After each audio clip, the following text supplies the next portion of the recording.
नमस्कार दोस्तों, voice clear है आप सभी को। स्वागत करता हूं आप सभी का आज की क्लास में।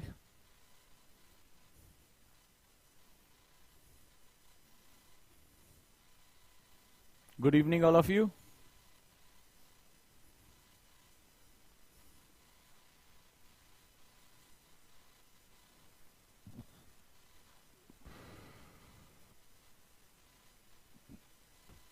कैसे हैं आप लोग? और आज प्रीलिम्स बैच में हम लोग का बहुत बहुत स्वागत है। और ये बैच ओजांग एनी टाइम लर्निंग ऐप पे भी चल रही है। और कई बच्चे ऐसे थे जो बहुत दिनों से सो रहे थे कि सर वो आके, जैसे कल एक देवी जी हैं, उन्होंने आके लिखा रहे क्लास नहीं मिली, बहुत ये है। तो उनको भी मैं बताने के लिए कोशिश कर रहा हूं कि ओजांग एनी टाइम लर्निंग ऐप, फिर से कह रहा हूं, ओजांग एनी टाइम लर्निंग ऐप पर जो है वो क्लास जो है वो यहां चल रही है। अगर कोई दिक्कत हो रही है तो आप दिए गए नंबर पर कॉल कर सकते हैं और अगर आपकी कोई सेगमेंट जो है उसको आप डील कर सकते हैं। क्लियर है? तो आप सभी का बहुत बहुत स्वागत है आज की क्लास में और उम्मीद करता हूं कि आप लोग बिल्कुल स्वस्थ होंगे, सही होंगे। और आज हम लोग जो है वो नई सेगमेंट में एंटर करते हैं। इतिहास पढ़ने और पढ़ाने के दौरान जो सबसे इंपॉर्टेंट सेगमेंट होता है वो अपने देश की प्रगति को समझना भी जरूरी होता है। इतिहास हमें कई बार भविष्य के लिए बहुत इंपॉर्टेंट सीख देता है, लेसन हमें देता है कि एक राष्ट्र को क्या करना चाहिए। और अगर आज हम अपने प्रधानमंत्री की बात करें, जो आज आपने अगर संसद में जो राज्यसभा में उनका स्टेटमेंट आया, अगर आपने उसको पढ़ा होगा आज के पेपर में, तो उन्होंने कहा कि अब भारत एक अलग अंगड़ाई ले रहा है और 2047 तक भारत को विकसित राष्ट्र बनाने का एक लक्ष्य रखा गया। विकसित राष्ट्र, आप लोगों ने, कितने लोगों ने इसको आज पढ़ा? मुझे सबसे पहले ये बताएं कि कितने लोग इस न्यूज से अवेयर हैं कि 2047 तक जो है वो भारत ने विकसित राष्ट्र बनने का एक लक्ष्य रखा है। तो सवाल यह है कि ये विकसित राष्ट्र बनने का लक्ष्य क्या है, कैसे बनेगा, अंत्योदय क्या है, और भारत को जो विकसित राष्ट्र की वर्ल्ड बैंक की अवधारणा है, हमें उससे सीखने की ज्यादा जरूरत है या भारत अगर अपनी तरीकों से चीजें सीखे तो वो उसके लिए ज्यादा इंपॉर्टेंट है। जो सबसे इंपॉर्टेंट चीज आज के न्यूज़पेपर में निकल कर आई, मैं चाहूंगा कि सारे बच्चे उसको पढ़ें और मैं अपने सभी ओजांगियन से कहूंगा कि वो न्यूज़पेपर जरूर पढ़ा करें। नहीं पढ़ पा रहे तो एडिटोरियल की क्लासेस चल रही हैं, उसको देखा करें। द हिंदू की क्लासेस शुरू हो गई हैं, उसको देखा करें टीचर के साथ। अब जो सबसे इंपॉर्टेंट सेगमेंट है जो आप समझने की कोशिश करिए वो ये है कि आज एक छोटी सी बात है जो बहुत इंपॉर्टेंट है। प्रधानमंत्री ने कहा कि लोगों को नौकरी और रोजगार, खासतौर पर उन्होंने विपक्ष पे निशाना साधा, अपोजिशन पे, नौकरी और रोजगार के बीच का अंतर समझ में आना चाहिए। ये बहुत बहुत बहुत बड़ा सेगमेंट है। आप भारत को अगर सही मामले में समझना चाहते हैं तो नौकरी और रोजगार, जो शब्द इन्होंने इस्तेमाल किया, ये अंतर समझने की बहुत जरूरत है। हम अक्सर कहते हैं कि भाई हमारे यहां कहा जाता है कि बेरोजगारी है, बेरोजगारी है, लेकिन जानते हो किस सेंस में कहा जाता है? नौकरी के सेंस में। ये कॉलोनियल मेंटालिटी के साथ चला आया है कि नौकरी, नौकर जो वर्ड है कि मतलब सरकार के किसी पोस्ट के अंतर्गत रहना, और रोजगार जो होता है वो ये होता है कि मैं अपने लिए जो मेरी आवश्यकताएं उसको पूर्ति करने के लिए मैं स्वतः जो है वो समर्थ हूं। तो कई बार जो है कर देखा जाता है तो हमारे यहां अभी भी वो एक कॉलोनियल मेंटालिटी जो है, जो औपनिवेशिक जो मेंटालिटी है, उसके साथ ही वो हम उसको जोड़ लेते हैं कि ये बेरोजगारी, अगर नौकरी नहीं मिल रही है, खासतौर पे सरकारी नौकरी नहीं मिल रही है, तो वो बेरोजगार है। लेकिन रोजगार और नौकरी के बीच में अंतर होता है। ये बहुत इंपॉर्टेंट माइंडसेट है जिसके बारे में बात की गई और मैं उम्मीद करता हूं कि आपने इन चीजों को सीखा होगा, ये छोटे छोटे शब्दों को पढ़ा होगा। तो आज आप चाहो तो लिख लो, क्योंकि भारत, जब हमने कल डिस्कस किया था, भारत जब अपने एक तरह से कह सकते हैं सोने की चिड़िया था, अपने सांस्कृतिक जो उद्भव है, जो कल्चरल एलिवेशन है, उसमें वो टॉप पर था। तो वहां पर जो था वो कोई नौकरी वोकरी नहीं करता था, हम बहुत स्किल्ड लोग थे। जैसे कल हमारी डिस्कशन हुई कि हमारा समाज एक ऐसा समाज था जो शिक्षा को बहुत इंपॉर्टेंस देता था। ठीक है, हमारे यहां एजुकेशन को लेकर, और इतने तरह के, मैंने जब तमिलनाडु की क्लास पढ़ाई है तो मैंने बताया कि हमारे यहाँ एक एक सब्जेक्ट को 17 एक एक स्टूडेंट को 17 सब्जेक्ट पढ़ने पड़ते थे, उस पर वो मास्टर होता था। हमारे यहाँ एक आयु निर्धारित की गई थी जिसको जो है वो ब्रह्मचर्य आश्रम कहा जाता था, और उपनयन संस्कारों के पश्चात जो स्टूडेंट था, बच्चा था, वो अपने माँ बाप से दूर हटकर गुरुकुल चला जाया करता था और आगे चलकर वो लंबे समय तक उसका केवल एक ही काम होता था, विद्या अध्ययन करना, स्किल लेकर आना। तो भारत की जो एजुकेशन सिस्टम था वो बहुत ही अलग था, बहुत ही प्रैक्टिकल था। और यही कारण था कि हम जो है स्किल्ड लोग थे, और हम जो रोजगार था, मतलब एक तरह से बहुत ही कुशल लोग थे, बहुत ही बेहतरीन, जो चाहे वो चीजों को बनाना, मंदिरों को बनाना, वास्तु, पत्थरों को काटना, सिक्कों को ढालना, मेटलर्जी, इतनी चीजों में हम बहुत टॉप पर बैठे थे। तो ये समझना बड़ा जरूरी है कि राष्ट्र जो है, बहुत इंपॉर्टेंट बात कही, इसको लिख लेना, नौकरी और रोजगार के बीच में अंतर जब तक राष्ट्र नहीं कर पाएगा तब तक वो आगे अपना प्रगति पथ नहीं कर। अगर हम ये कह रहे हैं कि 2047 तक भारत को क्या बनना है, विकसित राष्ट्र बनने का लक्ष्य है। विकसित राष्ट्र मतलब सारी मिसाइलें, बम हमारे पास हो, नहीं। विकसित राष्ट्र बनने का मतलब है जो पर कैपिटा इनकम हो, ज्यादा हो, इनकम का डिस्ट्रीब्यूशन ज्यादा हो, कम से कम हर पेट भरा हो, भारत के लोग भूख से अपनी लड़ाई ना लड़ रहे हो, कोई खुली सड़क पर ना सो रहा हो, एक बच्चे को कम से कम एजुकेशन, जो उसकी न्यूनतम एजुकेशन है, उसको पाने का उसके पास हक मौजूद हो, उसके लिए उसको संघर्ष ना करना पड़े। तो ये जो इंपॉर्टेंट चीज है वो बहुत महत्वपूर्ण होती है। ये विकसित राष्ट्र का कॉन्सेप्ट है हमारा। लेकिन जो बात कही गई, क्योंकि हम इतिहास पढ़ने जा रहे हैं, अब मैं क्यों ये बातें कर रहा हूं, क्योंकि अब हम इतिहास के एक दूसरे हिस्से में प्रवेश करने जा रहे हैं। हिस्ट्री को देखने का आपका नजरिया बिल्कुल अलग होना चाहिए। अब हम एक वर्ड यूज कर रहे हैं, मध्यकालीन भारत। तो अब हमें यहां पर बात हुआ नौकरी। तो अभी मैंने, अगर आज से 2 दिन पहले की क्लास में तुम डिस्कस करोगे, मैंने कहा था बहुत कुछ हमारा कॉलोनियल मेंटालिटी तय करे। जो विपक्ष है वो कह रहा भारत में जो रिपोर्ट होगी वो ऑक्सफोर्ड से जांच करानी चाहिए। ऑक्सफोर्ड क्यों? तुम्हारे भारत के संस्थान जो है वो बेकार हैं, तुम्हारे विदेशों में बैठे हुए जो लोग हैं क्या वो हमसे सुपीरियर हैं? तो एक हो गया नौकरी। ये कॉन्सेप्ट जो है, जो कॉलोनियल मेंटालिटी से, जो औपनिवेशिक अंग्रेजों की मानसिकता से, दास्ता की, उससे निकल कर आया कि नौकर, नौकरी। और एक होता रोजगार। मैं अपना, चाहे उसको स्वरोजगार कहो, चाहे किसी भी रूप में कहो, इन दोनों का अंतर जो होगा वही भारत को 2047 में तय करेगा कि वो विकसित राष्ट्र बनेगा या नहीं बनेगा। क्योंकि अगर आप नौकरी देने जाओगे तो क्या होगा, आप जॉब सीकर होगे। तो जॉब सीकर में अगर आपको सिंपल सा पता है कि अगर किसी सरकार का आकार बहुत बढ़ जाता है, जो मान लो ढेर सारी, मान लो आपने आए दबाव में, हर सरकार ने कहा हम आएंगे 10 लाख नौकरी, 20 लाख नौकरी, 2 करोड़ नौकरी, हमने दे दिया, तो क्या होगा, वो सरकार का आकार बढ़ेगा। जैसे जैसे सरकार का आकार बढ़ेगा, भ्रष्टाचार का आकार अपने आप बढ़ता चला जाएगा। और जैसे जैसे भ्रष्टाचार का आकार बढ़ेगा, भ्रष्टाचार क्या काम करता है, उस ग्रोथ को स्लो कर देता है, उस आर्थिक प्रगति को स्लो कर देता है। और जब रोजगार बढ़ता है तो रोजगार के साथ क्या चीज बढ़ती है, स्किल बढ़ती है। स्किल के साथ क्या चीज बढ़ती है, स्किल का मतलब क्या होता है, मैं किसी काम को इतनी बार कर रहा हूं कि मुझे उसमें दक्षता प्राप्त हो गई। यानी जब स्किल बढ़ती है तो क्या आती, इफिशियंसी, दक्षता आती है। जब इफिशियंसी आती है तो इफिशियंसी का मतलब क्या होता है, न्यूनतम इनपुट में मैक्सिमम आउटपुट। दक्षता किसे कहते हैं भाई, एक गाड़ी है, तो एक गाड़ी है वो क्या करी, बोले भैया बहुत तेल पीती है, तुमने सुना होगा कि भैया 1 लीटर डालो 10 किलोमीटर चलती है, तो कहते हैं इसकी इफिशियंसी अच्छी नहीं है। एक गाड़ी है 1 लीटर पेट्रोल डाला, बोले 70 किलोमीटर चलती, बोले इसकी इफिशियंसी बहुत अच्छी है। यानी इनपुट कम डाल रहे हैं, आउटपुट ज्यादा आ रहा है। तुम अब इकोनॉमी को देखो कि तुम्हारे पास, तुम कम संसाधनों का उपयोग करके ज्यादा से ज्यादा आउटपुट निकाल पा रहे हो। इसको क्या बोलते हैं, इस सेगमेंट को बोलते हैं वैल्यू एडिशन। समझते जाना, लिखते जाओ, ठीक है। ये मैं सिलेबस से अलग पढ़ा रहा हूं। अब तुम कहोगे सर इकोनॉमी पढ़ा रहे हैं या हिस्ट्री पढ़ा रहे हैं, अभी बताता हूं। ना हिस्ट्री अलग है ना इकोनॉमी अलग है। तुम्हें मानसिकता अपनी डेवलप करनी है, तुम्हें एटीट्यूड डेवलप करना है। यूपीएससी में एटीट्यूड मांगता है, ठीक है। ये 99 रुपए की क्लास है, एकदम टाइम फिक्स है, लेकिन जब आए हो तो कुछ सीख कर जाओ और कम से कम अपने अंदर एक जागरूकता लेकर आओ। तो फाउंडेशन बैच में इसीलिए हम 1 साल का समय लेंगे और वहीं चीजों के साथ हम जाकर जुड़ेंगे। तो इसको वैल्यू एडिशन यानी मूल्यवर्धन कहते हैं। और जब कोई इकोनॉमी मूल्यवर्धन करना शुरू कर देती है तो वो ताकतवर बन जाती है। विकसित राष्ट्र बनने के लिए तुम्हें वैल्यू एडिशन करना ही पड़ेगा, करना ही पड़ेगा। फॉर एग्जाम्पल दे रहा हूं, एग्जाम्पल आज का न्यूज़पेपर पढ़ा है। आज के न्यूज़पेपर में तुमने देखा कि भारत में जम्मू क्षेत्र में, ठीक है, लिथियम के भंडार पाए गए। तो क्या अभी भी नया नया रात में कोई रख के गया है, अभी अभी रख के गया, पढ़ा? कई बच्चों ने मुझे फोटो भी शेयर किया कि देखिए सर आपने बहुत पहले पढ़ाया था, अभी आ गया। राइट और रॉन्ग, हाँ या ना, मुझे जवाब देते जाओ। लिथियम के भंडार, अब लिथियम के भंडार पाएगा और बताया जा रहा है कि और भी भंडार है। तो ये बहुत ही दुर्लभ तत्व होता है, बैटरी बनाने में बहुत इंपॉर्टेंट है। अगर आपको अपना एनर्जी सेक्टर चेंज करना है तो आपको ये चीज चाहिए। हाँ देखो, बहुत बच्चे कह रहे हैं पढ़ा है, और जो नहीं पढ़े हैं उनके लिए तो कुछ नहीं। मैंने पहले भी कहा, जो न्यूज़पेपर नहीं पढ़ेगा उसका सिलेक्शन वैसे भी नहीं होना है, ठीक है। वो अपना लगा ले 4-6 साल, वैकेशन है ना इसकी, इसको हम लोग यूपीएससी हनीमून कहते हैं, तो मना लो, उसके बाद फिर हम आगे देखेंगे। तो सिंपल सा फंडा है। तो अगर वो भंडार मौजूद है, पहली बात, अभी तक हमें पता क्यों नहीं चला? क्योंकि हमने उस पर फोकस नहीं किया, हमारे पास रिसर्च करने के तरीके नहीं थे।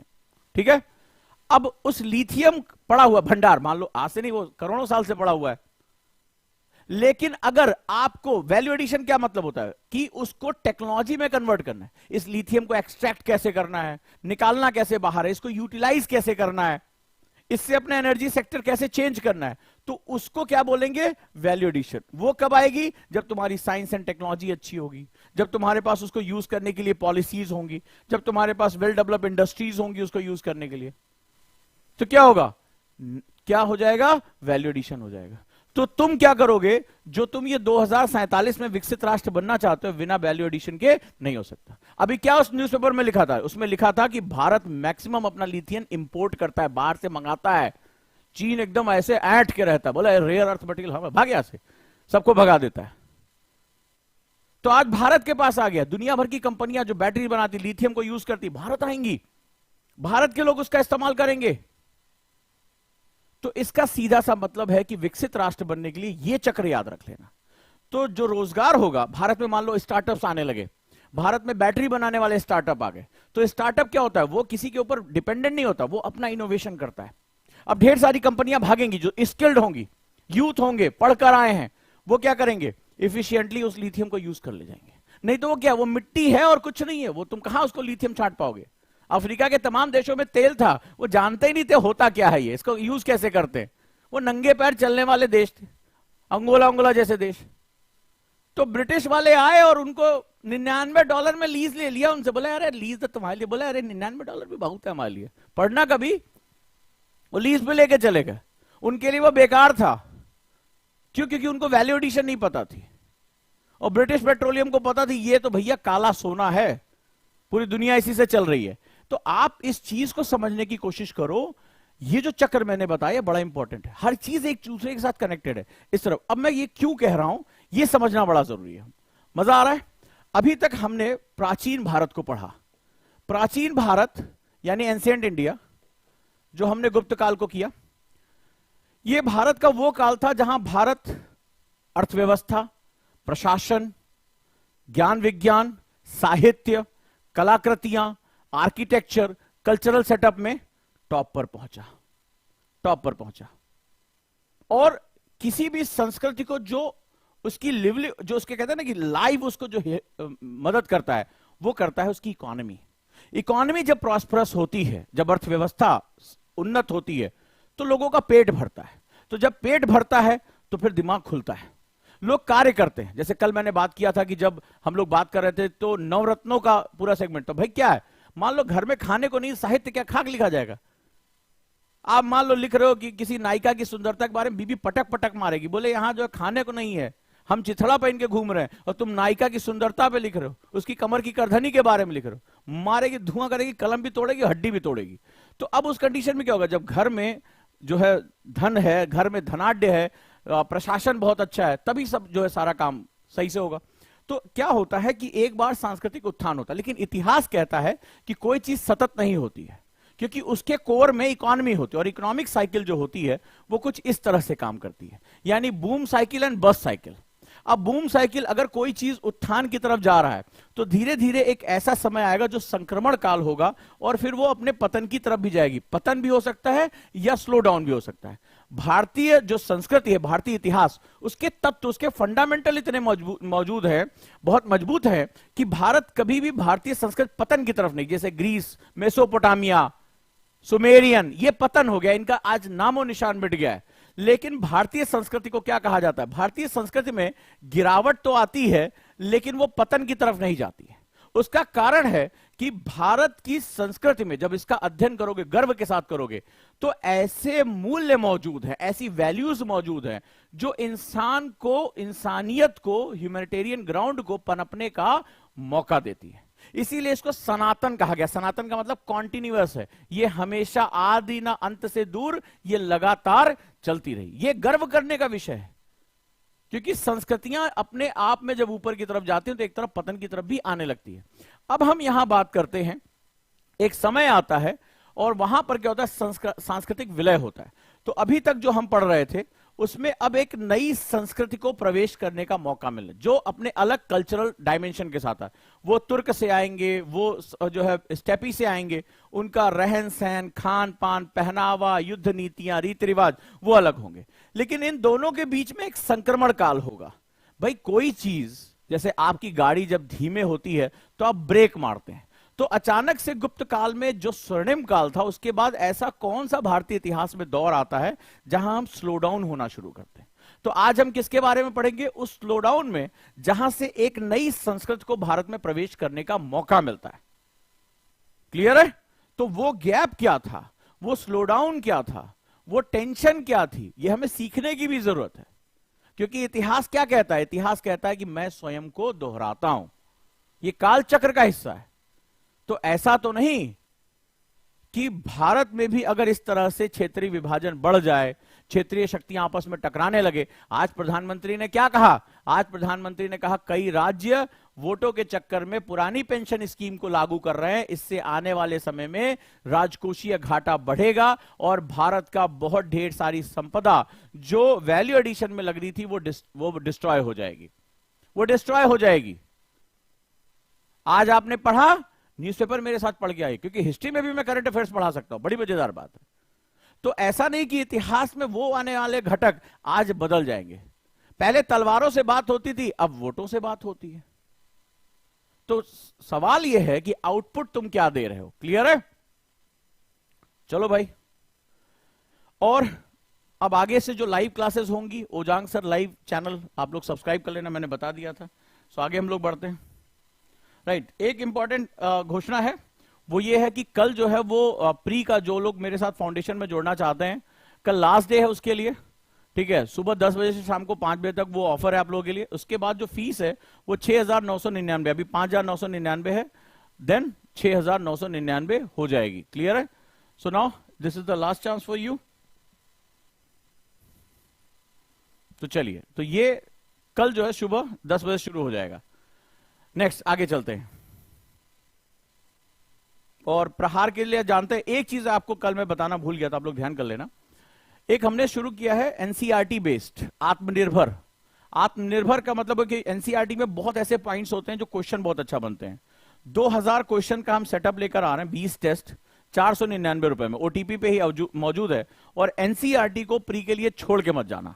एनसीईआरटी अगर पढ़ने का टाइम नहीं है सो टेस्ट जरूर दे देना, उसका कम से कम 2000 क्वेश्चंस हैं। और 2000 क्वेश्चंस को बेस करके अगर तुमने अपनी प्रिपरेशन कर ली तो प्रीलिम्स में जिनको जिनको डर लग रहा है उनके लिए बहुत ज्यादा बूस्ट करने वाली चीज है। ठीक है, तो दैट्स वेरी इंपॉर्टेंट। ये हमने आत्मनिर्भर नाम रखा है। आत्मनिर्भर यानी सेल्फ, जो है आपका कॉन्फिडेंस जबरदस्त होगा, सेल्फ सफिशिएंट होकर एग्जाम में जाओगे, that's why is known as Atmanirbhar. तो एनसीईआरटी के जो क्वेश्चंस होते हैं, जो उस पे बेस क्वेश्चन किए जाते हैं, बहुत अच्छे होते हैं। आप लोग भी जानते हैं कि प्री क्लिम के लिए बहुत इंपॉर्टेंट है। चलिए आगे बढ़ते हैं हम लोग।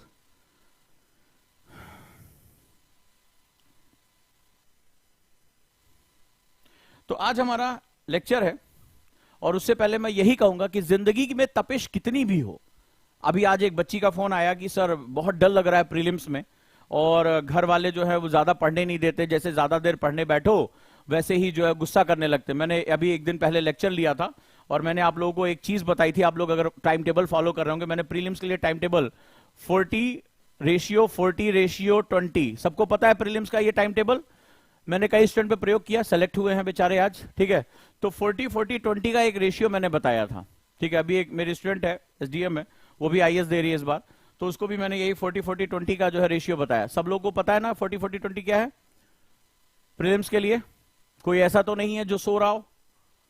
मैंने क्लास लेके इसके बारे में बताया था। ये मैजिकल टाइम टेबल है प्रीलिम्स, जो लोग प्रीलिम्स दे रहे हैं या कोई भी स्टेट एग्जाम दे रहे हैं, इस समय के लिए सबसे इंपॉर्टेंट सेटअप है ये।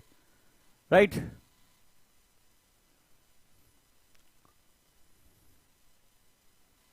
फोर्टी 40/20। तो जिसको नहीं पता वो पूछ ले क्या है। देखो नेहा कह रही है पता नहीं कहां सो रही थी, नहीं है, नहीं। साधना कह रही नहीं, पता नहीं, भगवान जाने क्या है, पूरा गला फाड़ फाड़ के चिल्लाया। 40 फॉरवर्ड स्टडी मेथड एफएसएम है, यानी जो भी टॉपिक पढ़ रहे हो, आपके पास मान लो 10 घंटे का टाइम है, 10 आवर्स आप अगर स्टडी कर रहे हो, 8 से 10 घंटे, मान लो 10 घंटे की आप पढ़ाई कर रहे हो, तो उसमें जो 4 घंटे हैं 40% टाइम, वो तुम्हारा फॉरवर्ड स्टडी मेथड में जाएगा। जल्दी बता देता हूं, कवर कर लो। फॉरवर्ड स्टडी मेथड यानी कि जैसे आप 2-2 घंटे के 2 सब्जेक्ट ले लो, जैसे मान लो अभी हिस्ट्री पढ़ रहे हो, उसके साथ पॉलिटी ले लो या ज्योग्राफी ले लो। लेकिन जो 40 मिनट टाइम है, इस समय क्या बच्चे गलती कर रहे हैं, ये सबसे बड़ी गलती करते हैं, ये वाला टाइम मिस कर देते हैं, 42 सेकेंड वाला है। इसको आरएसएम बोलते हैं, रिवर्स स्टडी मेथड, जिसमें पढ़ते चले जाते हैं, 15 दिन में बिपिन चंद्रा खत्म कर देंगे, लक्ष्मीकांत खत्म कर देंगे, वो खत्म भी हो जाते हैं उसी के साथ।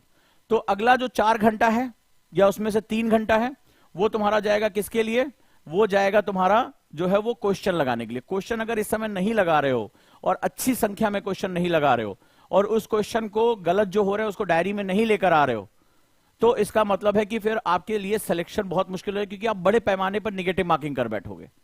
फिर अगला जो 20 है, इसके 2 पार्ट मैंने बताए थे। 10% टाइम स्टैटोडायनामिक यानी न्यूज़पेपर के लिए और 10% टाइम सीसैट के लिए बहुत जरूरी है। इसको तुम अपने हिसाब से आगे पीछे, मान लो आपकी करंट अफेयर्स वीक है तो इसको 30 कर सकते हो और इसको 20 कर सकते हो, ठीक है, जो भी तुम्हें जरूरत हो, इसमें से कोई भी आगे पीछे कर सकते हो।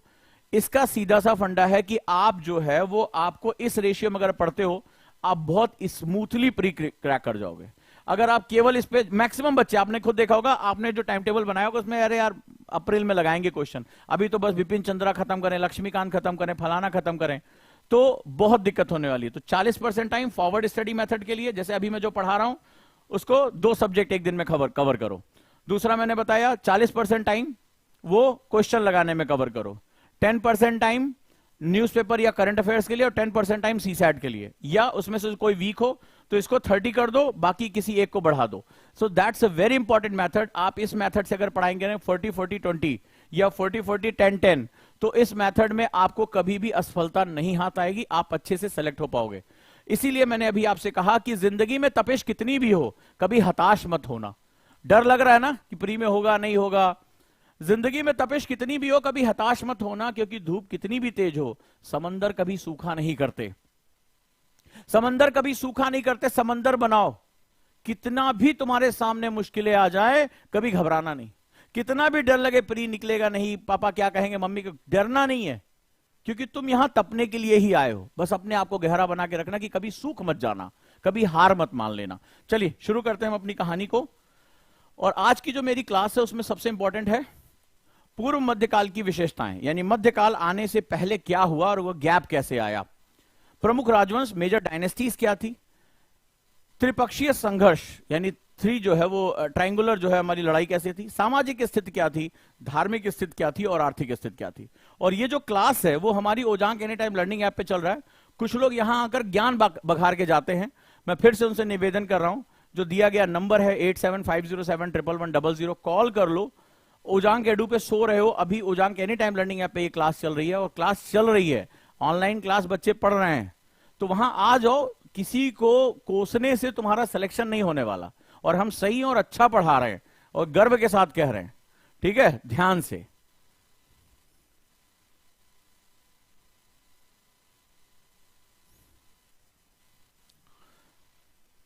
तो क्या क्या खत्म कर दिया ये भी बताता चलूं।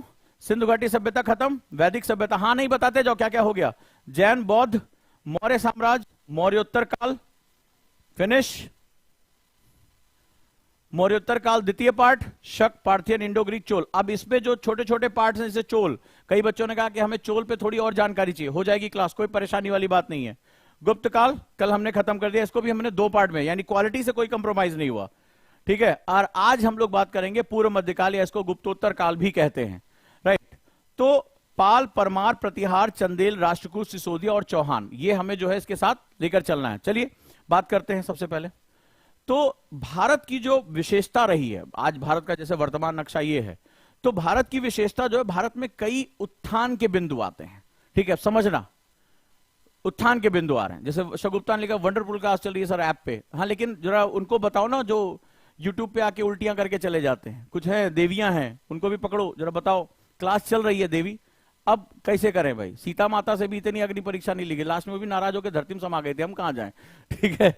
चलो, सिंधु घाटी सभ्यता भारत की एक बहुत बड़ा एक जो है सेगमेंट है, भारत का एक बहुत उत्थान का विषय। और सबसे बड़ी बात है, मैंने आपको क्या पढ़ाया था, ये किस तरह का कल्चर था, जल्दी मुझे जवाब दो, किस तरह का कल्चर था ये, आ जाओ आ जाओ क्वेश्चन पे आओ, किस तरह का कल्चर था ये।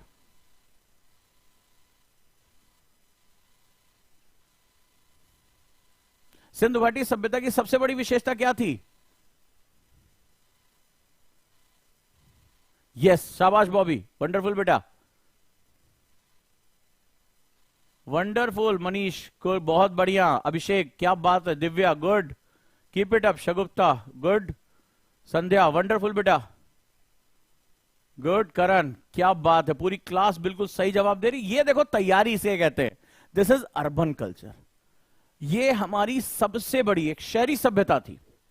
वंडरफुल बेटा, ठीक है। तो ये बहुत खास बात थी, जहां दुनिया की सभ्यताएं अभी अंगड़ाई ले रही थी, हमने एक वेल स्ट्रक्चर अर्बन कल्चर को डेवलप किया था।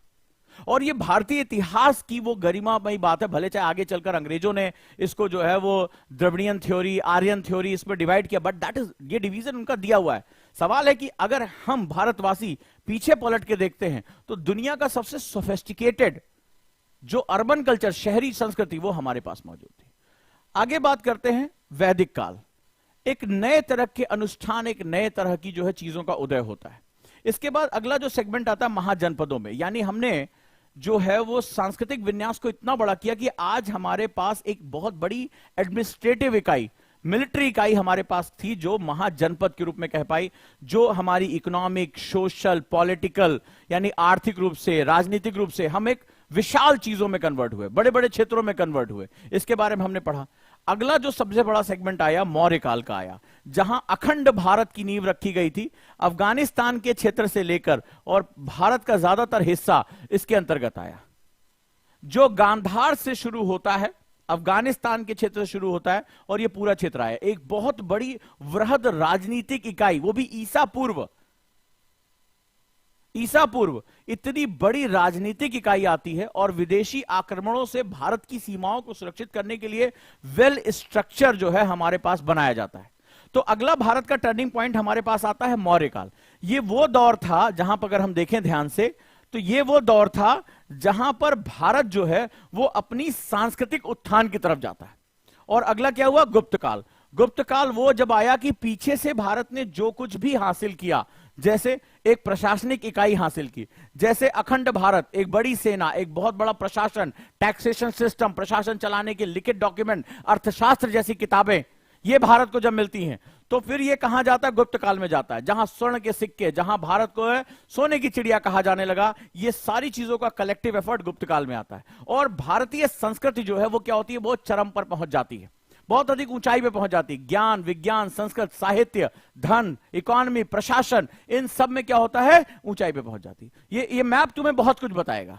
तो भारत इस तरह से क्या हो रहा है, जब दुनिया भर की जो संस्कृतियां थी अंगड़ाई ले रही थी, आपस में भिड़ रही थी, अपनी पहचान के लिए संघर्ष कर रही थी, भारत ने अपनी इतिहास में वो गौरवपूर्ण क्षणों को महसूस किया। लेकिन जैसा मैंने बताया कि अगर कोई चीज उत्थान की तरफ जाती है तो उसको पतन की तरफ भी जाना होता है, डाउनग्रेड होता है। तो हमारे लिए पतन शब्द ठीक नहीं, क्योंकि हम सनातन है, ठीक है। हम इसलिए क्योंकि हमारे उसमें एक डाउनग्रेड आता है। अब वो समझते हैं कि डाउनग्रेड क्यों आया और कैसे आया। रेडी? यहां तक ओके है?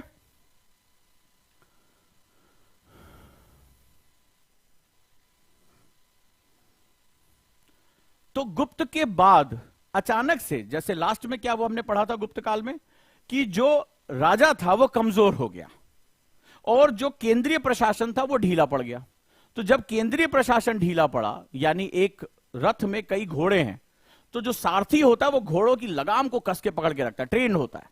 लेकिन जब वो लगाम ढीली पड़ जाती है तो घोड़े अलग अलग डायरेक्शन में भागने लगते हैं। भारत के साथ भी कुछ ऐसा हुआ कि जो राजा थे वो उतने सक्षम नहीं रह गए थे, उतने योग्य नहीं रह गए थे। एक गड़बड़ी हुई थी कि योग्यता के आधार पर पद देने की जगह गुप्त काल में एक सबसे बड़ी गड़बड़ हुई थी कि योग्यता यानी on the basis of ability, वो पद देने की बजाय हमने कैसे देना शुरू किया? वंशानुगत देना शुरू कर दिया। और वहीं से क्या हुआ? अयोग्य व्यक्ति जो है वो क्या हुआ? महत्वपूर्ण पदों पर बैठने लगे।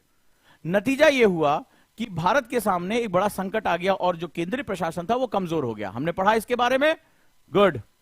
अब भारत में जो क्या हुआ, एक इसको अर्ली मेडिवल टाइम भी कह सकते हैं, पोस्ट गुप्ता टाइम भी कह सकते हैं, यानी गुप्त के बाद कुछ कुछ साम्राज्य का स्वरूप वही था, लेकिन अब उस तरह से पकड़ नहीं बन पाई। अगर देखें तो बहुत से इंपॉर्टेंट सेंटर्स बनते चले गए थे। कौन कौन से सेंटर्स? ये नोट्स आपके पास रहेंगे। तो जैसे सिसोदिया का काल, ठीक है, ये हम देखते हैं, ठीक है, राजस्थान की तरफ। वर्धन डायनेस्टी, पुष्यभूति वंश मध्य भारत में। कन्नौज, महत्वपूर्ण बात। पाल, उत्तर भारत में या नॉर्थ ईस्ट में, पल्लव दक्षिण में, चोल दक्षिण में, पांड्य दक्षिण में, चेर दक्षिण में। ये क्या हुआ, अब अलग अलग शक्तियों का उद्भव होने लगा। साथ ही साथ भारत के तटवर्ती इलाकों में पश्चिमी भाग में कौन से, चालुक्य, ठीक है, वातापी के चालुक्य, कल्याणी के चालुक्य और वेंगी के चालुक्य। इसी के साथ जब हम गुजरात की तरफ, आज वर्तमान की तरफ जाते हैं, तो गुर्जर प्रतिहार, सोलंकी, ये सब क्या हुए, छोटी छोटी शक्तियों के रूप में अचानक से इनका रीजनल पावर का उदय होने लगा। और इनको केंद्रीय प्रशासन से कोई मतलब नहीं था। फिर इस तरह से ये अपने अपने अस्तित्व के लिए पूरे भारत में लड़ने लगे। ये वो दौर था जहां जब ये छोटी छोटी लड़ाइयां होती हैं तो राष्ट्र का जो कॉन्सेप्ट होता है, नेशनैलिटी का जो कॉन्सेप्ट होता है, वो डाइल्यूट होने लगता है। फिर अपने अस्तित्व, अपने पहचान, अपनी विशेषता के लिए व्यक्ति ज्यादा फोकस करने लगता है। लेकिन ये वो दौर था जहां ये सिम्टम्स इतने प्रभावशाली नहीं थे। आगे धीरे धीरे ये और प्रभावशाली होने लगेंगे, राइट। तो अब आपने देखा, तो हम ये पूरा ये आपको यहां मिल जाएगा। तो ये भारत के अलग अलग क्षेत्रों में जो केंद्रीय प्रशासन था वो ढीला होता है, और वर्धन वंश, कन्नौज, पाल, पल्लव, चोल, पांड्य, चेर, चालुक्य, गुर्जर प्रतिहार, राष्ट्रकूट, सोलंकी, सिसोदिया, धीरे धीरे ये पावर्स भारत पे अपना जो है प्रभाव बनाना शुरू कर देती है। ये प्रभाव बनाना शुरू कर देती है। और जब शक्ति के लिए संघर्ष होता है तो क्या होता है, एक बड़ी बात ध्यान रखना, बहुत इंपॉर्टेंट बात है। अभी इतिहास से तुम्हें वर्तमान पढ़ाऊंगा, क्योंकि आज ही के न्यूज़पेपर से पढ़ाऊंगा, सब आज के करंट अफेयर से पढ़ा दूंगा। तो यह क्या होता है, जब कई क्षेत्रीय शक्तियां उभरती हैं तो राष्ट्र जो है, बड़ी इंपॉर्टेंट बात कहने जा रहा हूं, इसको लिख लेना या याद कर लेना, तुम्हारी अपनी मर्जी। राष्ट्र जो है उसकी जो अंतर्दृष्टि होती है, जो इंसाइट होता है, वो इंट्रोवर्ट हो जाती है। बहुत इंपॉर्टेंट बात कह रहा हूं, राइट। तो ये इंट्रोवर्ट हो जाती है, इंट्रोवर्ट। यानी ये सभी एक दूसरे के साथ, मान लो पांड्य, चोल, चेर, ये बस अपने साम्राज्य को बचाने के लिए बस एक दूसरे, ये चेर कहेगा अरे पांड्य क्या कर रहे हैं यार, जरा नजर रखो, कोई उसका गुप्तचर, उसकी सेना, तो उसकी पूरी अंतर्दृष्टि किसके ऊपर टिकी होगी, बगल वाले पे। कैसे उसका खेत ले ले, कैसे उसके क्षेत्र में घुस जाएं, कैसे क्या ले ले, मवेशी कैसे ले ले, इसकी इसके साथ रहेगी। तो इसको क्या बोलते हैं, इनसाइट जो होती है वो इंट्रोवर्ट हो जाती है। जबकि एक राष्ट्र जब पूरे विश्व का, ये पूरे विश्व का हिस्सा है, बड़ी इंपॉर्टेंट बात कह रहा हूं, अभी भी आज की डेट में भी समझ लेना, ये जो कोई राष्ट्र होता है जब वो शक्तिशाली होना चाहता है तो उसको अपनी इनसाइट एक्सट्रोवर्ट रखनी पड़ती है, यानी बाहर की सीमाओं पर। क्योंकि हम बहुत संक्रमण काल से गुजरने जा रहे हैं। अचानक से तुम देखोगे भारतीय इतिहास में बहुत बड़ा टर्निंग पॉइंट आने जा रहा है, और वो टर्निंग पॉइंट अभी भी चल रहा है, क्योंकि इसी दौर के विभाजन को अंग्रेजों ने आगे चलकर पकड़ लिया, और भारत में विभाजन की ऐसी लकीरें जो है वो दी कि 1947 में भारत के टुकड़े हो गए। और उसके बाद भी जो समाज वर्तमान में है वो टुकड़ों में ही विभाजित समाज है, ठीक है। तो होना क्या चाहिए था कि आपको एक्सट्रोवर्ट होना चाहिए, बाहर देखो, क्या स्टेपी से कोई आ रहा है, क्या तुर्क से कोई आ रहा है, क्या एशिया से कोई आ रहा है, मंगोलों से कोई आ रहा है, इनके खिलाफ अपनी बाउंड्री को सिक्योर करके रखना है। पर आप इंट्रोवर्ट हो जाते हैं, अरे तुम क्या करो, शेर क्या कर, पांड्य क्या करे, प्रतिहार क्या करे, गुज्जर क्या करे, बस एक दूसरे की तरफ, शक्तियां वीक हो जाती हैं।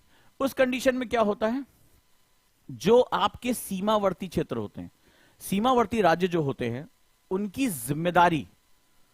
जिम्मेदारी इन सभी की होती है। जब सामूहिक शक्ति, जब तुम्हारे पास राष्ट्रवाद एक कॉमन पहचान है, तुम्हारी पहचान मेरी पहचान दोनों राष्ट्रवाद है, तो ये क्या होगा, ये सीमावर्ती क्षेत्र जो होते हैं, ठीक है, जो आपके जो बाउंड्री स्टेट्स होते हैं, उनको हम सपोर्ट भेजते हैं कि भाई बाहर से कोई आक्रमणकारी देश के अंदर ना आ पाए। और ये हमेशा होता रहा है, हमेशा होता रहा है। आचार्य चाणक्य ने कहा सिकंदर आ रहा है, सिकंदर आ रहा है, तक्षशिला का राजकुमार जाके हाथ मिलाया। आचार्य चाणक्य मगध पहुंचे, बोले अरे सुनाया था ना कहानी, मगध बोला अरे तुम सबसे बड़े साम्राज्य हो, मदद करो मदद करो, होगा गई। तो उन्हें समझ में आया कि ये जो क्षेत्रीय शक्तियां, जब तक इनको मैं उखाड़ के फेंकूंगा नहीं, भारत की सीमाएं सुरक्षित नहीं होंगी, आते रहेंगे सिकंदर जैसे लोग, उखाड़ के जब फेंका तभी जो है अखंड भारत बना पाए। फिर इतिहास चरम पे पहुंचा, उसका फायदा मिला, भारत स्वर्णिम युग में पहुंचा, फिर वो डाउनफॉल की तरफ आया। फिर से क्षेत्रीय शक्तियों ने उभार लेना शुरू किया। नतीजा क्या रहा? तुम पढ़ते हो, महमूद गजनवी आया, अरे खटाखट आया, मार वार के सोना वोना लूट के लेके चला गया। अब्दाली आया, ये करके चला गया। तुम कभी सोचते होगे कि यार वो आया, कितनी बड़ी सेना लेके आया होगा, हमारे लोग उसको कभी रोक नहीं पाए। क्यों? क्योंकि हमारी इनसाइड इंट्रोवर्ट थी। हम सोचते थे वो आए हमारे दुश्मनों को मार दे, तो राष्ट्र का दुश्मन फिर नहीं बचा था, फिर वो मेरा तेरा दुश्मन हो गया था। इसीलिए कश्मीर में जैसे आज बात हुई, प्रधानमंत्री ने बोला 370 हटाने को लेके, 370। अब अंदाजा देखो 370 का गेम, आप इसको पसंद करो या ना करो, इट डजंट मैटर कि 370 हटना चाहिए था, नहीं हटना चाहिए था, इस पर विवाद हो सकता है, लंबे समय से विवाद चल रहा है। अभी देखो एक विपक्षी पार्टी के एक नेता है, जाके जम्मू में बोला है, ठीक है, ये उल्टा सीधा बोला है, जरा देखो, ठीक है, क्या होता है। 370 की वजह से कश्मीर को एक अलग स्टेटस मिला हुआ था। कश्मीर मतलब सीमावर्ती क्षेत्र, तटीय क्षेत्र, आचार्य चाणक्य के समय में भी था, यहां भी है। 370 की वजह से उसको अलग स्टेटस मिला था। इधर बगल में कौन बैठा है? पाकिस्तान। आज वर्तमान में 1947 के बाद पाकिस्तान हो गया। तो वो क्या होता है, वो जब आ रहा है तो भारत सरकार से अलग बात कर रहा है, जम्मू कश्मीर सरकार से अलग बात कर रहा है, उसमें हुर्रियत भी बैठी हुई है, वो हुर्र हुर्र कर रहा है, हुर्रियत भी बैठी हुई है, उससे अलग बात कर रहा है। How it is possible? ये संभव कैसे है कि एक सोवेरेन कंट्री, हमने लिखा सोवेरेन, हमारे संविधान में लिखा ना, India is a democratic sovereign country. अब भैया ये बताओ, पाकिस्तान भारत में आके किसी और पार्टी से बात करने की हिम्मत क्या है?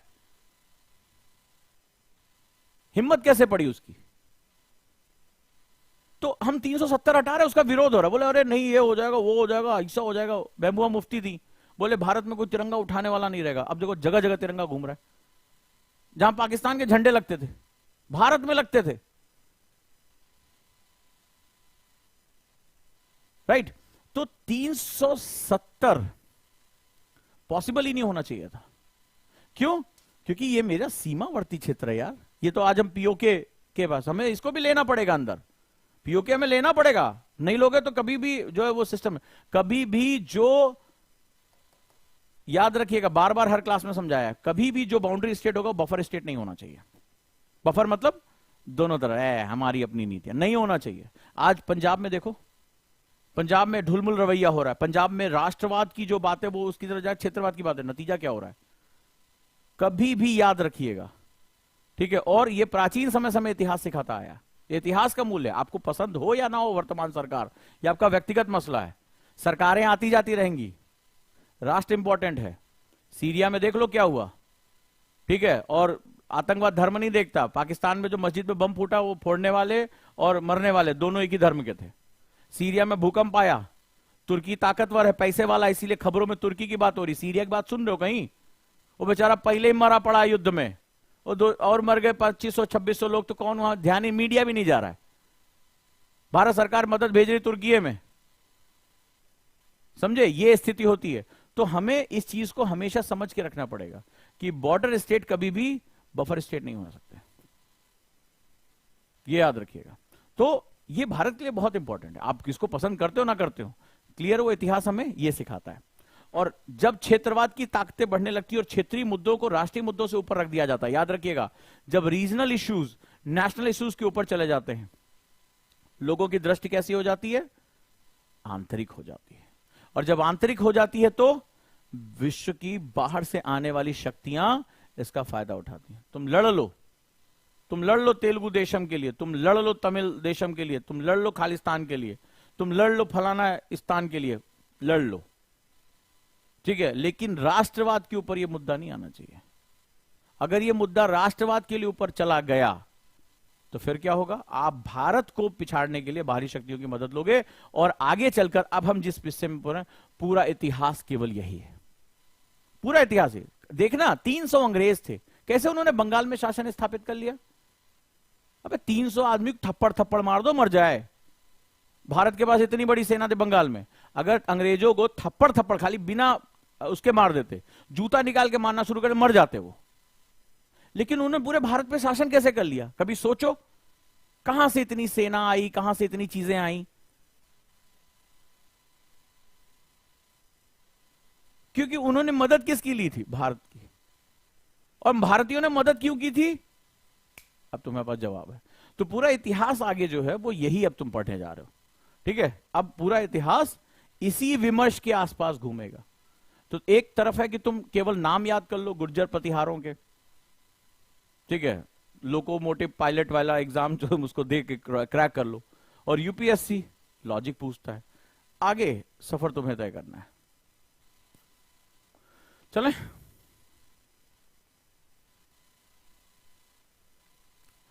तो पूर्व मध्यकाल की बात करें, गुप्तोत्तर काल की बात करें, 750 से 1200 ईस्वी तक, एडी तक, 750 टू 1250 एडी। चलिए भाई, तो गुप्त वंश का पतन हुआ, कल हमने डिस्कस किया क्यों हुआ। विवेकेंद्रीकृत एवं क्षेत्रीयता का विस्तार हुआ। अब ये देखो, decentralisation of power and regionalism. अच्छा, डिसेंट्रलाइजेशन को लेकर बहुत बातें हुई हैं। अंग्रेजों के जब डॉक्यूमेंट्स पढ़ोगे तुम, तो आगे होगा कि हमें पावर्स को डिसेंट्रलाइज करना है, और ऐसा मॉडल है लोकल गवर्नेंस को हमें पावर करना, ये सब बहुत अच्छा लगता है बोलने में। लेकिन जब भारतीय समाज की तुम देखते हो, भारत का समाज ना तो एक नस्ल का समाज है, अंग्रेजों का समाज एक नस्ल का समाज है। भारत का समाज बहुत विभाजित समाज है। भारत का समाज बहुत, जिसे कहते हैं ना, भिन्नता का समाज है, बहुत ही डाइवर्सिटी का सोसाइटी है। भारत का क्षेत्रीय विस्तार बहुत ज्यादा है, क्लाइमेटिक डिविजन्स बहुत ज्यादा है यहां पे। तो ऐसी कंडीशन में भारत की इन जो लेयर्स हैं आइडेंटिटी, उनको एक साथ चलाने के लिए तुम्हें पावरफुल सेंटर चाहिए होता है, पावरफुल सेंटर चाहिए होता है। लेकिन जैसे ही पावरफुल सेंटर रिलीज होता है, याद रखना, ये जो विकेंद्रीकरण होता है वो हमारी पहचान, ये ब्रिटेन में अच्छा हो सकता है या अमेरिका में अच्छा हो सकता है, भारत में ये उतनी तेजी से काम नहीं करता है। थ्योरी में बहुत अच्छा लगता है, तुमने भी पढ़ा होगा, there should be decentralized model of power and dilution of power, X Y Z, बड़ी बड़ी अंग्रेजी में भाषण दिए जाते हैं। लेकिन सवाल यह है कि भारत का समाज कैसा है। कोई भी नियम जो होता है ना, वो समाज के लिए और समाज से आता है, दोनों चीजें। समाज उसको कैसे एक्सेप्ट कर रहा है, ठीक। और क्षेत्रीयता, रीजनलिज्म, तो भारत की यह समस्या रही। तो पावर जब डाइल्यूट हुई तो ये आ गया, ठीक है। ये समस्त परिवर्तन सातवाहन, कुषाण, गुप्त काल में पनपी सामंती व्यवस्था, all these changes were the result of the feudal system that flourish in Satavahana, Kushan, गुप्त पीरियड। पहले से ही फ्यूडल सिस्टम आने लगे थे, और इसका नतीजा क्या रहा, वो फ्यूडलिटी में, यानी कि सामंती व्यवस्था में कुछ बड़ी ताकतें जो है वो उभरी, जैसे पाल, प्रतिहार, राष्ट्रकूट, चौहान, परमार, चंदेल, सिसोदिया। आगे चलकर यही रीजनल पावर में कन्वर्ट हो गई। तो प्रमुख राजवंशों की बात करें कि कौन कौन से राजवंश जो क्षेत्रीय शक्तियों के रूप में उभरे गुप्त काल के बाद। सबसे पहले पुष्यभूति वंश, जिसे वर्धन वंश भी कहा जाता है, पुष्यभूति डायनेस्टी। दूसरा राष्ट्रकूट वंश, राष्ट्रकूट डायनेस्टी। गुर्जर प्रतिहार डायनेस्टी और पाल डायनेस्टी, ठीक है। तो भारत के बड़े हिस्से पे इन्होंने अपना जो है वो क्या किया, प्रभाव छोड़ा, ठीक है। तो ये उस केंद्रीय सत्ता के कमजोर होने, गुप्त वंश में जो केंद्रीय शासन था उसके कमजोर होने की परिणत के रूप में उभरे। चलिए, सबसे पहले हम बात करते हैं पुष्यभूति वंश की, यानी वर्धन वंश। तो पुष्यभूति गुप्तों के सामंत थे, जिन्होंने पुष्यभूति वंश की स्थापना की। तो पहले उनके फ्यूडरेटरी थे, ठीक है, ये गुप्तास के फ्यूडरेटरी थे। लेकिन जब केंद्रीय सत्ता कमजोर होती तो बोला हमारा मौका मिल रहा है यार। जैसे मान लो एक कोचिंग है, तो कोचिंग में ढेर सारे टीचर हैं, ठीक है। अब उसमें मान लो कोचिंग का मालिक जो है वो थोड़ा कमजोर पड़ गया, बिजी हो गया, तो टीचर बोले यार ये तो हम भी पढ़ा सकते हैं, हम ना अपना कोचिंग अलग कर लेते हैं। ऐसा हमेशा होता है ना, तो वो चीज यहां भी काम करती है। जिन्होंने पुष्यभूति वंश की स्थापना की तो उसके फ्यूडरेटरीज थे और वो वहां से निकल गए, ठीक है। आगे चलते हैं। सबसे पहला नाम आता है प्रभाकर वर्धन का, इंपॉर्टेंट है एग्जाम के लिए।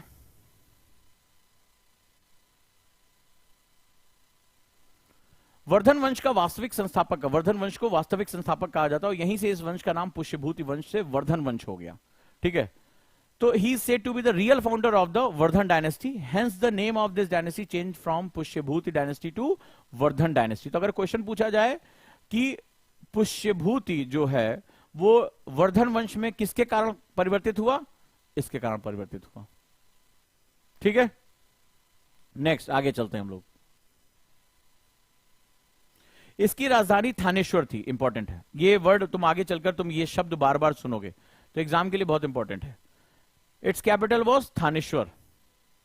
राजश्री, हर्षवर्धन, राजवर्धन ये पुष्यभूति के पुत्र एवं पुत्रियां थे, ठीक है। Rajshri, Harshvardhan, Rajvardhan, Pushyabhuti sons and daughters. सबसे इंपॉर्टेंट नाम आता है हर्षवर्धन का। अक्सर हम इसको बहुत ज्यादा हिस्ट्री में समझते हैं, और ये वो लास्ट पॉइंट था जहां भारत अपने सांस्कृतिक उत्थान पर गया था, और उसके बाद उसके जो है वो डाउनफॉल का सिलसिला शुरू हो गया है। जैसे ये लिख रहे हैं सर, आज का पीडीएफ अपलोड नहीं, हाँ बहुत लेट में क्लास बनी थी, क्लास के बाद इसमें अपलोड हो जाएगा, टेंशन ना लीजिए। थोड़ा ध्यान अगर इस पर लगा लो, इतनी मेहनत से बहुत शॉर्टर नोट्स बनाए हैं, ठीक है, तो ज्यादा आसानी रहेगी, रादर देन अपने दिमाग को इधर उधर लौटाने पे। क्यों ना हम क्लास में कर लें और प्रहार में जाकर आज क्वेश्चन निपटा लें, तो कितना मजा आएगा। क्योंकि आपको एफएसएम और आरएसएम दोनों मेंटेन करनी है। तो 1 घंटा मेरे साथ तुमने यहाँ एफएसएम किया, तो यानी फॉरवर्ड स्टडी मेथड में जाके तुरंत प्रहार पे जाके टेस्ट दे दिया। तो अगर इस पर फोकस करोगे तो शायद एग्जाम में रिजल्ट तुम्हारे फेवर में आ जाएगा। ठीक है, चलो हर्षवर्धन की बात करें। इस शासक की व्यापक जानकारी बाणभट्ट रचित हर्षचरित से प्राप्त होती है। इंपॉर्टेंट, कहां से? बाणभट्ट द्वारा रचित हर्षचरित से प्राप्त। इनके दरबारी कवि थे। हर्ष के दरबार में हेनसोंग चीनी यात्री आया था। एग्जाम में तुम समझ गए होगे, एग्जाम में आया हुआ ये, ठीक है। Hiuen Tsang, a Chinese traveller come to the court of Harsh, that's also very important. ये दो इंफॉर्मेशन बहुत इंपॉर्टेंट है। क्लियर है?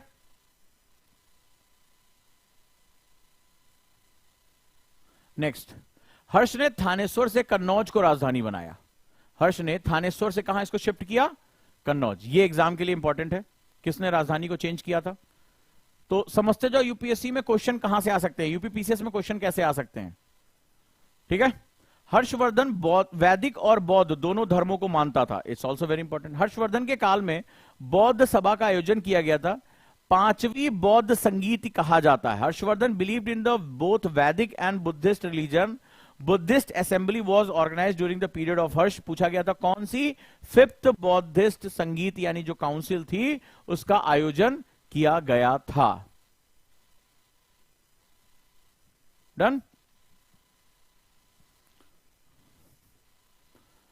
हर्ष एक साहित्यकार था। इसके द्वारा नागानंद, प्रियदर्शिया और रत्नावली की रचना की गई। बहुत इंपॉर्टेंट है। कौन सी? इसने भी ये साहित्यकार था। नागानंद, प्रियदर्शिका और रत्नावली, 3 ग्रंथों की रचना की थी। Harsh was a writer through his Nagananda, Priyadarshika and Ratnavali was composed. बहुत इंपॉर्टेंट है। हर्ष की मृत्यु के बाद उत्तर भारत में एक राजनीतिक, यहां से राजनीतिक शून्यता, क्योंकि इसका कोई पावरफुल उत्तराधिकारी नहीं आ पाया और राजनीतिक शून्यता आ गई, और कोई ऐसी क्षेत्रीय शक्ति इतनी ताकतवर नहीं थी कि वो उस तरफ भाग सके। इसे युग परिवर्तन भी कहा जाता है। बहुत इंपॉर्टेंट लाइन है। This is known as era change. Era, इस शब्द का मतलब आगे हम समझेंगे कि एक अब नई नई शक्तियां, नई नई संस्कृति भारत में प्रवेश करना शुरू कर देंगी।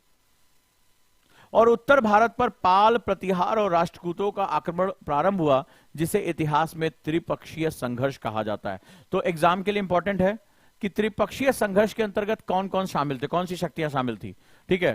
तो ट्राइपैराइट स्ट्रगल इन हिस्ट्री, उसके अंदर क्या आता है, कौन कौन आता है? पाल, प्रतिहार और राष्ट्रकूट। 2 बार त्रिपक्षीय संघर्ष तुम्हें देखने को मिलेगा, एक मध्यकाल में, एक मॉडर्न इंडिया में। ठीक है, जब अंग्रेज आएंगे तो वहां पर भी हम लोग आगे देखेंगे। तो हमें यह बात समझना पड़ेगा कि इतिहास में ये 3 शक्तियां कौन थी। ठीक है, तो याद रहेगा कौन से? पाल, प्रतिहार और राष्ट्रकूट। तो यूपीएससी के क्वेश्चन कुछ इस तरह से जो है वो आते हैं। ठीक है, इस तरह के क्वेश्चन हमारे बनाए जाते हैं। तो चलिए आगे बढ़ने से पहले यहां तक हम लोग बात कर लेते हैं, और सभी का मैं जो है इसमें स्वागत करता हूं। ठीक है, और इसका सेकेंड पार्ट हम कल करेंगे। आप क्वेश्चन लगाइए, और जो लोग नहीं जानते कि प्रहार क्या है वो यहां जाकर जोड़ सकते हैं। प्रहार 99 रुपए में हर सब्जेक्ट का है, और मैंने आपको बताया था कि 40-40-10 के रेशियो में आप इसको डिवाइड करिए। आत्मनिर्भर टेस्ट ज्वाइन कर सकते हैं, और जो लोग मेरे साथ फाउंडेशन ज्वाइन करना चाहते हैं, कल जो है वो फीस लास्ट है 5,999 में।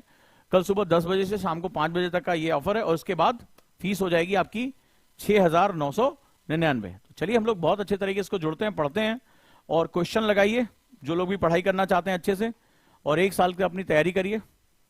Thank you so much. PDF अभी अपलोड हो रही है, कोई टेंशन वाली बात नहीं है। एनसीईआरटी का बैच है, बिल्कुल है भाई। NCERT is starting from the 2nd of March, 3,999।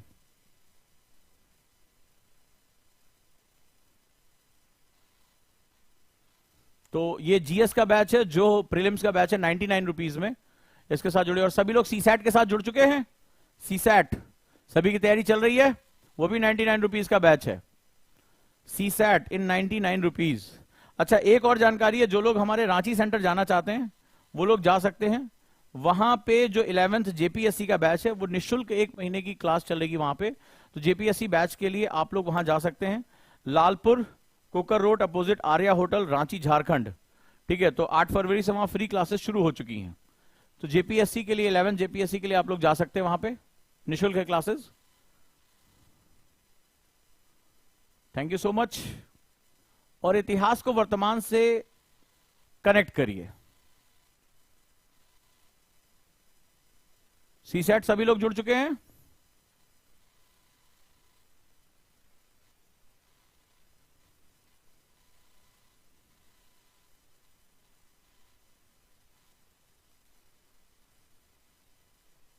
और डेली क्विज चल रहा है, क्वेश्चन जरूर करिए। ठीक है, तो डेली क्विज चल रहा है, एडिटोरियल की क्लासेस चल रही हैं। और आप लोगों से एक ही रिक्वेस्ट है कि आप लोग प्लीज ये चैनल सब्सक्राइब कर लीजिए, ओजांग सर लाइव। हमारे और नए टीचर जो रेगुलर हिंदू क्विज है, करंट अफेयर्स क्विज है, उसके साथ आ रहे हैं। ओजांग सर लाइव चैनल को सब्सक्राइब कर लीजिए, मेरी टीम यहां लिंक शेयर कर रही है। फॉर्म भर सकते हैं आप लोग, कि हमें फॉर्म भरना है, और आप कल के लिए जो हमारी सेल है उसका सभी में स्वागत है। ठीक है, और इसी स्टाइल के साथ हम जो लोग जुड़ेंगे, 1 साल का बैच है प्री कम मेंस का, तो सभी लोग इसके साथ कल जुड़ जाएं। ठीक है, जो नंबर है उसके साथ जुड़े, 6,999 इसके बाद फीस हो जाएगी। सो लेट्स स्टार्ट, हम लोग चलते हैं। फाउंडेशन बैच में complete GS pre cum mains जुड़ेगा, pre cum mains bilingual batch रहेगा।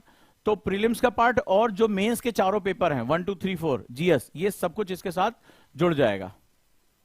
और आप जो फॉर्म है वो भी भर सकते हैं, दिए गए नंबर पे कॉल कर सकते हैं। Thank you so much.